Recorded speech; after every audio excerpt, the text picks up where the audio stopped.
أعوذ بالله من الشيطان الرجيم. وقال الشيطان لما قضي الأمر إن الله وعدكم وعد الحق ووعدتكم فأخلفتكم وما كان لي عليكم من سلطان إلا أن دعوتكم فاستجبتم لي فلا تلوموني ولوموا أنفسكم ما أنا بمصرخكم وما أنتم بمصرخي إني كفرت بما أشركتمون من قبل إن الظالمين لهم عذاب أليم. اور کہے گا شیطان قیامت کے دن جب کہ سب کا فیصلہ ہو چکے گا، یعنی جنتی جنت میں پہنچ گئے، جہنمی جہنم میں چلے گئے، اللہ تعالیٰ کی طرف سے الٹیمیٹ ڈیسیژن ہو گیا، اس کے بعد شیطان بھی اپنے ماننے والوں سے خطاب کرے گا، دیکھو بے شک اللہ تعالیٰ نے جو وعدہ تم سے کیا تھا دنیا میں وہ تو تھا سچا وعدہ۔ کیا وعدہ تھا؟ کہ جو میرے نبیوں کی پیروی کرے گا میں اسے ہمیشہ کی جنتوں میں داخل کروں گا، اور جو انبیاء کی نافرمانی کرے گا اس کا ٹھکانہ الٹیمیٹلی جہنم کی آگ ہونے والی ہے۔ بولے اعوذ باللہ تعالی۔ اللہم اجرنا من النار، اللہم انا نسألک جنت الفردوس مع النبیین والصدیقین والشہداء والصالحین، آمین۔ تو شیطان کہے گا دیکھو اب تو حق واضح ہو چکا ہے، بے شک جو اللہ نے تم سے وعدہ کیا تھا نا وہ پورا کر دیا، جو جنتیوں کے حق میں وعدہ کیا تھا اہل ایمان کے حق میں وہ بھی درست ثابت ہو گیا، اور جو جہنمیوں کے لیے اہل کفر کے لیے وعدہ کیا تھا وہ بھی پورا ہو گیا، اور جو میں نے تم سے وعدہ کیا تھا تو میں اپنے وعدے کی خلاف ورزی کرتا ہوں۔ یعنی میں نے کیا وعدہ کیا تھا؟ دنیا میں لمبی امیدیں دلائی ہوئی تھی۔ ایک تو ڈائریکٹلی وہ لوگ ہیں جو شیطان کی عبادت کرنے والے لوگ ہیں، ایک وہ جو اہل ایمان میں سے ہوں یا اللہ کے ماننے والے ہیں، ان کو بھی شیطان لمبی امیدیں دلاتا ہے کہ ابھی کافی زندگی پڑی ہے، اللہ کے راستے پہ آ جاؤں گا ایک نہ ایک دن، اور یوں انسان دنیا سے اچانک اچک لیا جاتا ہے، اور اس کی زندگی میں وہ لمحہ نہیں آتا کہ جب وہ واقعتاً اللہ تعالیٰ کا تابع فرمان ہو کر زندگی کو بسر کرے۔ تو یہ شیطان جو ہے وہ جھوٹے وعدے اس کو دلاتا ہے، اور مجھ میں تو ایسی کوئی قدرت نہیں تھی تمہارے معاملے میں کہ میں تم پر کوئی زور زبردستی کر سکتا، سوائے اس کے کہ میں تمہیں دعوت دیتا تھا۔ لے جی یہ مقدمہ بھی بالکل کلیئر ہے کہ جو لوگ دنیا میں کہتے ہیں کہ ہم سے شیطان نے یہ کام کروایا اور اس کی پلی لیتے ہیں، کیا خود ہوتا ہے، شیطان نے اس حوالے سے تو کروایا ہوتا ہے کہ وہ دعوت دیتا ہے، اس حوالے سے شیطان نے نہیں کروایا ہوتا کہ وہ زبردستی کرواتا ہے۔ یہ ذہن میں رکھیے گا، وہ صرف دعوت دیتا ہے۔ وہ تو یوسف علیہ السلام نے بھی کہا تھا کہ شیطان نے میرے بھائیوں اور میرے درمیان جدائی کر دی، لیکن یوسف علیہ السلام کے کہنے کا مقصد یہ نہیں تھا کہ میرے بھائی بے قصور ہیں، نہ، انہوں نے معافی مانگی ہے، دعوت دی شیطان نے، ظاہر شیطان نے تو دعوت دینی ہے۔ تو یہاں پر واضح ہے کہ شیطان قیامت کے دن کہے گا کہ مجھے تم پر کوئی زور نہیں تھا سوائے اس کے کہ میں تمہیں صرف بلاتا تھا برائی کی طرف، تو میں نے تو صرف تمہیں دعوت دی تھی اور تم نے وہ میری دعوت قبول کر لی، تو آج کے دن مجھے ملامت مت کرو، مجھے برا نہ کہو۔ ہاں، شیطان کہہ رہے ہیں میرے خلاف بھی کلپ نہیں ریکارڈ کرانا، کلپ ریکارڈ کروانا ہے اپنے آپ کو ملامت کرو۔ وہ پنجابی میں محاورتاً بولا جاتا ہے نا، منو نہ پیٹ اپنی جان نو پیٹ۔ آج مجھے ملامت نہ کرو، اپنی جان کو ملامت کرو، میں آج کے دن تمہاری کوئی فریاد نہیں سن سکتا، کوئی مشکل کشائی تمہارے ساتھ نہیں کر سکتا، اور نہ تم کوئی میری مدد کر سکتے ہو. دیکھ لیں بالکل اس نے سب کچھ چھوڑ دیا. اگر کوئی امید بھی تھی کسی شیطان کے اوپر تو وہ بھی ختم ہو گئی. یہ شیطان وہ بڑا شیطان بھی ہوگا اور اس کے جتنے چیلے ہیں وہ بھی شیاطین.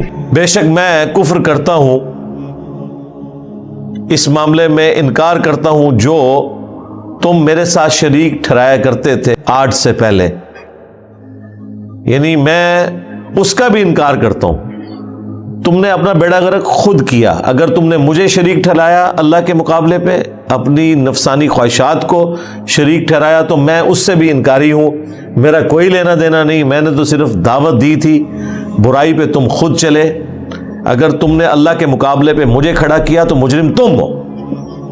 میں اعلان برات کرتا ہوں, بے شک جو ظالم ہے ان کے لیے دردناک عذاب ہے.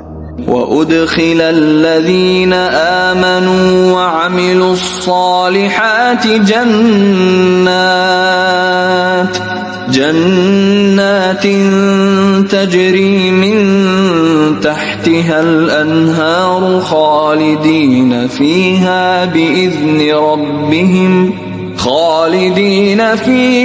بِإِذْنِ رَبِّهِمْ تَحِيَّتُهُمْ فِيهَا سَلَامٌ. اور داخل کیا جائے گا ان لوگوں کو کہ جو ایمان لے کر آئے اور نیک اعمال کیے, باغات میں, ایسے باغات جن کے نیچے ندیاں بہتی ہوں گی, وہ رہیں گے اس میں ہمیشہ اپنے رب کے حکم سے. اور وہاں ایک دوسرے کو وہ جو دعا دیں گے وہ سلام کے ساتھ ہی ہوگی. دنیا میں بھی مسلمانوں کو جو گریٹنگز سکھائی گئی ہیں کہ جب بھی مسلمان دوسرے مسلمان سے ملے السلام علیکم کہے. ایون قبرستان جا کے مردوں کو آپ نے کہنا ہے السلام علیکم. جنت میں بھی سلامتی سلامتی ہوگی. أَلَمْ تَرَ كَيْفَ ضَرَبَ اللَّهُ مَثَلًا كَلِمَةً طَيِّبَةً كَشَجَرَةٍ طَيِّبَةٍ أَصْلُهَا ثَابِتٌ وَفَرْعُهَا فِي السَّمَاءِ. کیا تم نے نہیں دیکھا کہ اللہ تعالیٰ نے مثال بیان فرمائی ہے پاک کلمے کی, پاکیزہ کلمہ, پاکیزہ جملہ اس درخت کی مانند ہے. وہ پاکیزہ درخت ہے جو اچھا کلمہ ہے. اچھا کلمہ, کوئی بھی اچھا کلمہ, سب سے اچھا کلمہ لا الہ الا اللہ. جامعہ ترمذی میں حدیث ہے سب سے بہترین کلمہ لا الہ الا اللہ اور سب سے بہترین دعا الحمدللہ ہے. لا الہ الا اللہ سے بڑا کوئی کلمہ نہیں ہو سکتا. لا الہ الا اللہ محمد رسول اللہ, اسلام کی بنیاد, یہ بہترین کلمہ. اس کے علاوہ بھی جتنے اچھے کلمات ہیں, خواہ اللہ کی تعریف کے ہوں یا خوش اخلاقی کے جو کلمات ہیں, جتنی بھی مورل ویلیوز ہیں, سب کی سب وہ ایک پاکیزہ درخت کی مانند ہے جس کی جڑیں بڑی مضبوط ہیں اور اس کی شاخیں آسمان میں پھیلی ہوئی ہیں. اتنا بڑا درخت ہے وہ اپنے اجر کے اعتبار سے. تُؤْتِي أُكُلَهَا كُلَّ حِينٍ بِإِذْنِ رَبِّهَا وَيَضْرِبُ اللَّهُ الْأَمْثَالَ لِلنَّاسِ لَعَلَّهُمْ يَتَذَكَّرُونَ. وہ درخت پھر مسلسل پھل دے رہا ہے اپنے رب کے حکم سے, یعنی اس درخت کے اوپر خزاں بھی نہیں آتی اور مسلسل پھل دے رہا ہے. پھل توڑتے ہیں نیا پھل لگ جاتا ہے. جنت میں تو ہر درخت ہی ایسا ہوگا. تو دنیا میں بھی یہ والے جو درخت ہیں ان کے اگینسٹ جنت میں بھی درخت لگ رہے ہیں. جو آپ اچھے کلمات سبحان اللہ, الحمدللہ, لا الہ الا اللہ, اللہ اکبر کہتے ہیں, اس کے اگینسٹ جنت میں بھی درخت لگتے ہیں. ان کو بھی فنا نہیں ہے. اور اللہ تعالیٰ یہ مثالیں بیان فرماتا ہے لوگوں کے لیے تاکہ وہ اس سے نصیحت حاصل کر لیں, اسے خوب ذہن نشین کر لیں. مثال بیان کرنے سے بعض اوقات بات سمجھ آ جاتی ہے. ہر بندے کا تو انٹلیکچوئل لیول اتنا نہیں ہوتا کہ وہ دقیق باتوں کو سمجھ سکے. بعض اوقات مثال ایسی ہوتی ہے جو لوگوں کو جلدی سمجھ آ جاتی ہے. تو یہ درخت والی مثال ایسی ہے جو ایک ان پڑھ بندے کو بھی اس کی کامن آبزرویشن کے اندر بھی موجود ہے کہ واقعی جو درخت مضبوط جڑوں کے اوپر کھڑا ہوتا ہے، پھلدار درخت ہوتا ہے، وہی اصل درخت ہے، اور اسی سے انسان نفع حاصل کر سکتا ہے، برکت حاصل کر سکتا ہے، اور یہ ہے وہ روحانی کلمہ لا الہ الا اللہ محمد رسول اللہ۔ وَمَثَلُ كَلِمَةٍ خَبِيثَةٍ كَشَجَرَةٍ خَبِيثَةٍ اجْتُثَّتْ مِنْ فَوْقِ الْأَرْضِ مَا لَهَا مِنْ قَرَارٍ۔ اور مثال خبیث کلمات کی، برے کلمات کی، وہ چاہے گالی گلوچ ہو یا برائی کا ذکر کرنا ہو، اس کی مثال وہ اس خبیث درخت کی مانند ہے جو اکھاڑ لیا جائے زمین کے اوپر سے۔ یعنی جس طرح یہ جھاڑیاں ہوتی ہیں نا، وہ آپ دیکھتے ہیں کہ جھاڑیوں کو آپ فوراً اکھاڑ لیتے ہیں کیونکہ ان کی جڑیں نیچے تک نہیں ہوتی ہیں، ان کو صاف کرنا کوئی مشکل کام نہیں ہوتا۔ اس کو آپ ویسے ہاتھ سے پکڑ کے بھی اکھاڑ لینا تو وہ اکھڑ جاتی ہے، لیکن درخت کو تو نہیں کوئی اکھاڑ سکتا، اور انہیں کوئی قرار بھی نہیں ہوتا۔ ظاہر ہے کہ اس طرح کی جھاڑیاں تو درختوں کے لیے نقصان دہ ہوتی ہیں، وہ جھاڑیاں تو ویسے ہی جلا کے راکھ کر دی جاتی ہیں، ان سے اس طرح کا کوئی نفع حاصل نہیں ہوتا کہ اس سے کوئی پھل نکل آئے۔ يثبت الله الذين آمنوا بالقول الثابت في الحياة الدنيا وفي الآخرة ويضل الله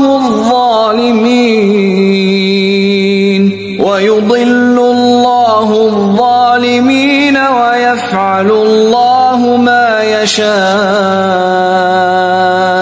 اللہ تعالیٰ ثابت قدم رکھتا ہے اہل ایمان کو اس پختہ قول کے اندر۔ اب ظاہر ہے کہ یہاں قول سے مراد وہ ہے جو اوپر اللہ تعالیٰ نے اسے کلمہ طیبہ کہا ہے، پاکیزہ کلمات، لا الہ الا اللہ محمد رسول اللہ صلی اللہ علیہ وآلہ وسلم، یا کوئی بھی اچھا کلمہ اللہ کے ذکر کا، اللہ کی حمد کا، اس کی تسبیح کا۔ تو اللہ تعالیٰ فرما رہا ہے کہ اہل ایمان کو اللہ تعالیٰ ثابت قدم رکھتا ہے اس پختہ قول کے اندر، یعنی اللہ کے ایک ہونے کی گواہی، پیغمبروں کو ماننے کی گواہی، آخرت کے دن کی گواہی، کتابوں پہ ایمان لانے کی گواہی، اس دنیا کی زندگی میں بھی اور آخرت کی زندگی میں بھی۔ اللہم اجعلنا منہم ربنا آتنا فی الدنیا حسنہ وفی الآخرۃ حسنۃ وقنا عذاب النار۔ اللہم من احییتہ منا فاحیہ علی الاسلام وَمَن تَوَفَّيْتَهُ مِنَّا فَتَوَفَّهُ عَلَى الْإِيمَانِ آمین۔ یہ آیت مبارکہ کا حصہ اللہ کے محبوب صلی اللہ علیہ وآلہ وسلم نے تلاوت کیا اس موقع پر جس موقع پر آپ صلی اللہ علیہ وآلہ وسلم نے قبر میں ہونے والے امتحان کا ذکر کیا، بخاری اور مسلم میں۔ آپ صلی اللہ علیہ وآلہ وسلم نے فرمایا کہ بے شک تمہیں قبروں میں آزمایا جائے گا اور تم سے میرے متعلق بھی سوال ہوگا، ما کنت تقول فی حق ھذا الرجل، اس مرد کے بارے میں تمہارا دنیا میں کیا عقیدہ تھا۔ اور پھر نبی الاسلام نے یہ آیت تلاوت کی، اللہ تعالیٰ ثابت قدم رکھے گا اہل ایمان کو اس سچے قول کے اوپر، یعنی رسول اللہ کو پیغمبر ماننے کی گواہی کے اوپر، اللہ کی گواہی پر، اسلام کی گواہی پر، دنیا کی زندگی میں بھی اور آخرت میں بھی۔ اور اللہ تعالیٰ بھٹکا دیتا ہے ظالموں کو، یعنی ان کو چھوڑ دیتا ہے، ان کی کھلی چھٹی کر دیتا ہے، وہ اپنے برائی کے راستے پہ چلتے رہیں، اور اللہ تعالیٰ جو چاہتا ہے وہ کرتا ہے۔ اللہ تعالیٰ کے اوپر تو کسی کا زور نہیں ہے، اللہ تعالیٰ اہل ایمان کو بچا لے گا، اور جو دنیا میں گمراہ رہے وہ قبر میں بھی جا کے، حشر میں بھی جا کے ناکامی کا منہ دیکھیں گے۔ اللہ جو چاہتا ہے کرتا ہے، مراد یہ کہ اللہ کی بادشاہت ہے کہ جو شخص پیغمبروں کی پیروی کرے گا ان کے لیے انعام ہوگا، یہ اللہ کی مرضی ہے، اور یہ اللہ کی مرضی ہے کہ جو نبیوں کی نافرمانی خود کرے گا پھر اللہ تعالیٰ آخرت میں اس کے لیے کوئی معافی والا معاملہ نہیں کرے گا، پھر اللہ تعالیٰ اسے اسی گمراہی میں بھٹکنے دے گا اور جہنم کے عذاب میں پھینکے گا جس نے اللہ اور اس کے پیغمبروں کی نافرمانی کی۔ اللہم اجرنا من النار، سبحانک اللہم و بحمدک، اشہد ان لا الہ الا انت، استغفرک و اتوب الیک، وما علینا الا البلاغ المبین۔ جزاکم اللہ خیرا۔